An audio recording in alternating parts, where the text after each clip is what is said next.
What you saw, what Mark was filming, was the Warm Springs Lodge, and this is Warm Springs Road. Um, I lived on this road about 200 meters up the road, 10 acres.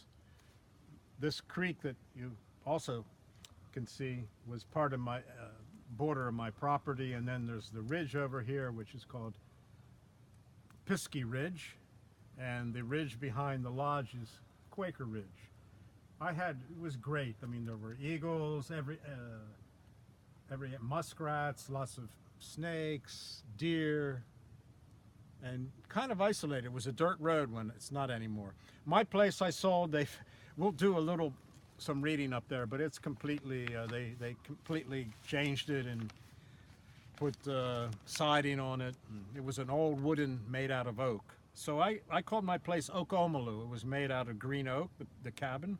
And this is the stream, Sherman's Creek. And one of the first poems I wrote about it was this one's called Stream at Oak-Omolú, 4 quatrains. In spring, the blue-green water of the stream flows along the lower field. Trout lily and bloodroot, non-returnables, all the raw material left over from the cold thaw of snow, the unquiet law of the heart. The stream is slow now, pregnant with catfish and clover, and a heavy darkness of insects and yellow corn. New rocks blossom each day on the widening bank.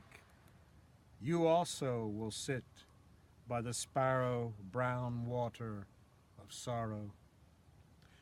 Butterfly, wine-pressed incarnation of transcendence and summer. Summer's over, Benasee Jewan. Now the moon when the birds fly away, burnt color of oak leaves silts the surface of the stream. Sycamore, pine, darker wings. Part 4. Snow on the spiderwebs, a snakeskin legible in the wind above the western door of the shed. Board by board in this bitter cold, I lay the heartwood to the top, keeping time to the tonic voice of the ice-bound stream, mice gnawing at the dark.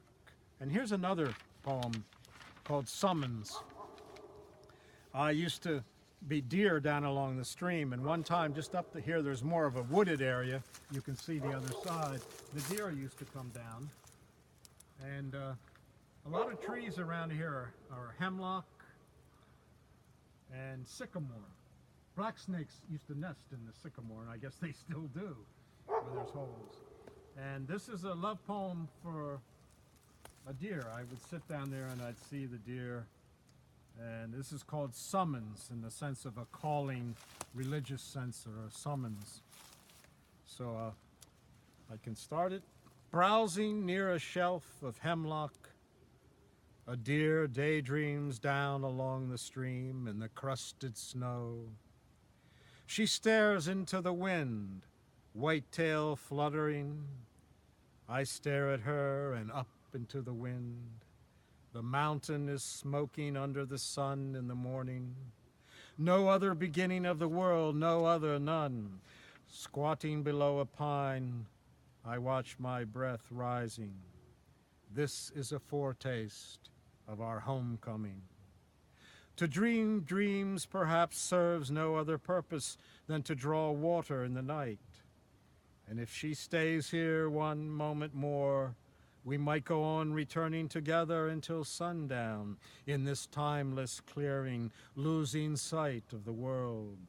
The half moon rising white as a handful of snow, but sharing it whole as a summons, like fallen lovers falling lethargically from the doorways of their bodies, share the courage of oblivion, drinking the dark side and holding up the light.